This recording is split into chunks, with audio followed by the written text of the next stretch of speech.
Good morning friends. मी प्राध्यापक doctor A Kulkarni. उद्योजकतेची मूलतत्वे, fundamentals of entrepreneurship या विषयाची या आधीच्या व्हिडिओ लेक्चर्समध्ये आपण उद्योजकतेला मदत करणाऱ्या वेगवेगळ्या संस्थांची माहिती इथं घेतलेली आहे. उद्योजकता वाढावी, उद्योगांचा विकास व्हावा याकरिता सरकार त्याचप्रमाणे अनेक इतर संस्था कार्यरत असतात. आपल्याला माहीतच आहे की केंद्रीय पातळीवर जशा संस्था असतात त्याच पद्धतीनं राज्य पातळीवर देखील वेगळ्या संस्था असतात. भारतामध्ये महाराष्ट्र हे सगळ्यात विकसित राज्य म्हणून ओळखलं जातं. औद्योगिकदृष्ट्या सर्वाधिक रोजगार मिळवून देणारं, सर्वाधिक उद्योग असलेलं, सर्वाधिक विदेशी चलन प्राप्त करून देणारं राज्य म्हणजे महाराष्ट्र आहे.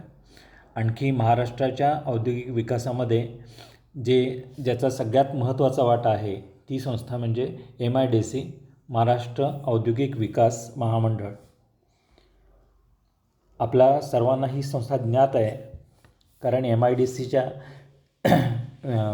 वेगवेगळे प्रकल्प आपल्या भोवताली आजूबाजूला पण आपल्याला दिसून येतात. कोल्हापूरचा जर विचार केला तर कोल्हापूरला 3 MIDC आहेत.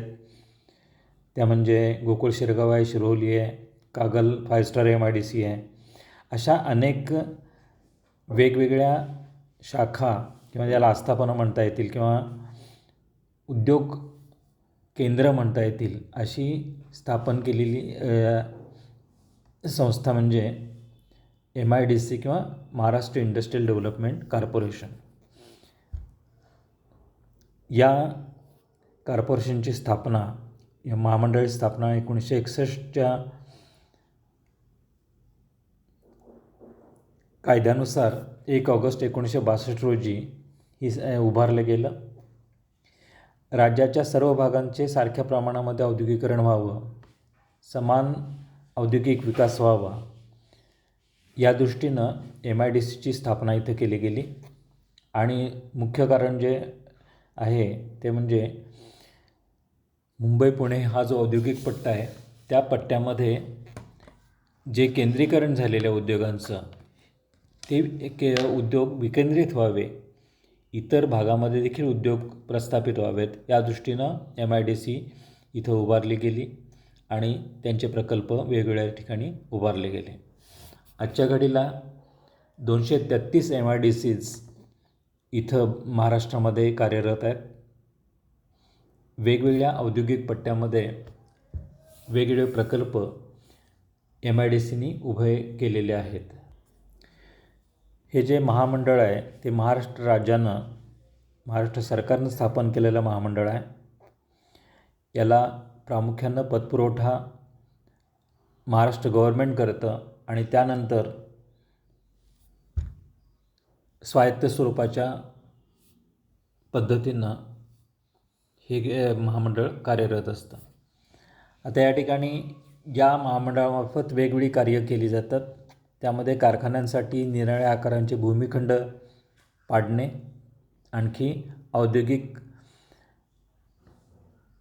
प्रकल्प उभारणे, रस्ते, पाणीपुरवठा, वीज, पाण्याची विल्हेवाट इत्यादी उपलब्ध करणे, या उद्योगांना आवश्यक असणाऱ्या बँका, डाकघरे, दूरध्वनी यांची सोय करणे, या तंत्रज्ञान आणि लघुउद्योजकांना तयार गाळे देणं,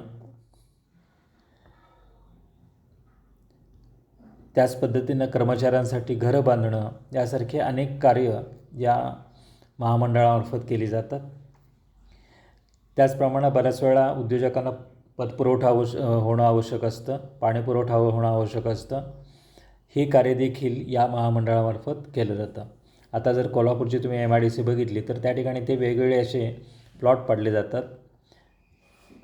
वेगळ्या गुंठेवारीमध्ये असे वेगवेगळ्या गुंठेचे प्लॉट पाडले जातात आणि याकरिता जमीन जी आहे ती शेतकऱ्यांकडून असेल किंवा किंवा सरकारी जमीन असेल ती अधिग्रहित केली जाते. त्याचं अधिग्रहण केलं जातं, म्हणजे ती ताब्यात घेतली जाते. MIDC अशी जमीन ताब्यात घेते आणि त्यामध्ये या सगळ्या सोयी पुरवत असते. म्हणजे एकदा जमीन समजा एक 100 एकराचा पट्टा जर तुम्ही MIDCने ताब्यात घेतला तर त्या ठिकाणी पहिल्यांदा वेगळे रस्ते, वीज, पाणी या सगळ्या सोयी केल्या जातात. त्यानंतर वेगळे प्लॉट पाडले जातात आणि हे प्लॉट या उद्योजकांना इथं भाड्यानं दिलं जातं. हे जे प्लॉट दिले जातात ते म्हणजे 99 वर्षाच्या भाडेकरारानं इथं दिले जातात. आणखी त्या व्यतिरिक्त लागणाऱ्या ज्या काही सुविधा आहेत, उद्योजकांना आवश्यक असणाऱ्या सुविधा आहेत, म्हणजे वीज असेल, पाणी असेल, पाण्याचा निचरा होण्याची गरज असेल, बँका असतील, पोस्ट असेल, टेलिफोन असेल, या सगळ्या सोयी त्या ठिकाणी इथं केल्या जातात. जर सहज फेरफटका मारला कोल्हापूरच्या आजूबाजूला तर शिरोली MIDC जर बघितली तर सगळ्यात मोठी MIDC आहे. त्याशिवाय गोकुळ शिरगाव MIDC ही देखील मोठी MIDC आहे. त्याच पद्धतीनं आत्ता नवीन झालेली कागलची 5 स्टार MIDC ही देखील मोठी MIDC आहे. आता आपण ज्याला MIDC म्हणतो, हे MIDC या महामंडळाची ही आस्थापनं असतात किंवा इथलं केंद्र असतात. तर या व्यतिरिक्त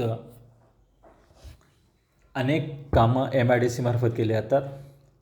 MIDC जी आहे ती साधारणपणे 13 लाख एकरांचा लँड त्यांनी अधिग्रहित केलेली आहे.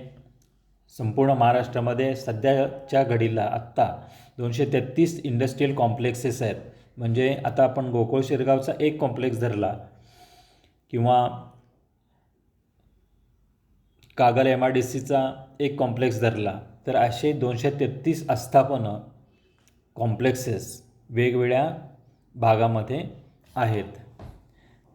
या आस्थापनामार्फत अनेक प्रकारचे उद्योग इथं सुरू केले जातात. काही आस्थापनं ही सर्वसाधारण आस्थापनं आहेत ज्याच्यामध्ये सगळ्या प्रकारचे उद्योग असतात. उदाहरणार्थ गोकुळ शिरगाव असेल किंवा शिरोली असेल, या ठिकाणी वेगवेगळ्या प्रकारचे अनेक प्रकारचे उद्योग असतात. फाउंड्री असेल, मशीन शॉप्स असतील किंवा इतर उद्योग असतील. या व्यतिरिक्त काही स्पेशलाइज्ड विशिष्ट उद्योगांकरता MIDC स्थापन झालेले आहेत. उदाहरणार्थ त्यामध्ये IT MIDC स्थापन झालेली आहे. पुण्यात जर बघितलं तर पुण्यातला बराचसा भाग IT सेक्टरसाठी इथं MIDC स्थापन केली गेली आहे. त्यानंतर वाईनसाठी ग्रेप वाईनसाठी या ठिकाणी नाशिक भागामध्ये MIDC स्थापन केलेली आहे, पार्क स्थापन केलेली आहे. सिल्वरसाठी हुपरीमध्ये बघितलं तर सिल्वरसाठी, चांदीसाठीची आणि ज्वेलरीसाठीची MIDC आहे. टेक्स्टाईल पार्क असतात, लेदर पार्क असतात, केमिकल इंडस्ट्री असतात. चिपळूणला जर बघितलं तर केमिकल इंडस्ट्री इथं स्थापन झालेले असतात. इलेक्ट्रॉनिक्स इंडस्ट्री असतात, फूड प्रोसेसिंगसारख्या उद्योग असतात, फ्लोरिकल्चर, फुलांचे उद्योग असतात. यासारख्या स्पेशल स्वतंत्र उद्योगांकरता देखील MIDC इथं स्थापन झालेले आहेत. तर महाराष्ट्राच्या औद्योगिकरणामध्ये MIDC, महाराष्ट्र औद्योगिक विकास महामंडळ या संस्थेचा सर्वाधिक वाटा इथं आहे. म्हणजे अगदी स्थापनेपासून ते आत्तापर्यंत जर बघितलं तर फार मोठं कार्य या MIDCने केलेलं आहे आणि त्यामुळंच आज महाराष्ट्र नंबर 1चा राज्य इथं बनलेलं आहे. इतर राज्यांची जर तुलना केली तर महाराष्ट्रामध्ये फार चांगले उद्योग इथं आलेले आहेत आणि संतुलित विकास झालेला आहे. बऱ्याच अंशी इथं संतुलित विकास झालेला आहे. जरी क्षेत्र पुणे, मुंबई, ठाणा हे मोठं क्षेत्र असलं तरी देखील आज नागपूरसारख्या क्षेत्रामध्ये किंवा औरंगाबादच्या क्षेत्रामध्ये, कोल्हापूरमध्ये, नाशिकमध्ये या ठिकाणी उद्योगांचा विकास इथं बऱ्यापैकी झालेला आहे आणि बऱ्याच अंशी हा सर्वमान्य असा विकास झालेला आहे. म्हणजे एका ठिकाणी कॉन्सन्ट्रेशन होणं आणि दुसऱ्या ठिकाणी काहीच उद्योग नसणं असं नाही आहे. तर त्या ठिकाणी महाराष्ट्रातल्या बऱ्याचशा भागामध्ये संतुलित स्वरूपाचा असा विकास या MIDCनं घडवून आणलेला आहे. तर MIDC ही सगळ्यात महत्त्वाची संस्था आहे महाराष्ट्राच्या औद्योगिक विकासामध्ये आणि या संस्थेमार्फत अशी अनेक कार्य केली जातात, अशा अनेक आस्थापना आहेत की ज्या ठिकाणी उद्योग येतात, उभे राहतात आणि चांगली त्यांना चालना मिळू शकते. आता जर MIDCचे जर प्रकल्प बघितले तर नागपूरचा जो प्रकल्प BT म्हणून जो प्रकल्प आहे तो सगळ्यात मोठा प्रकल्प मानला जातो.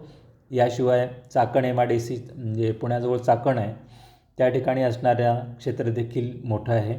कोल्हापूरसारख्या भागामध्ये देखील 3 MIDC आहेत. सातारा, सांगली, या भागामध्ये देखील अशा MIDC आस्थापना इथं स्थापन झालेली आहेत.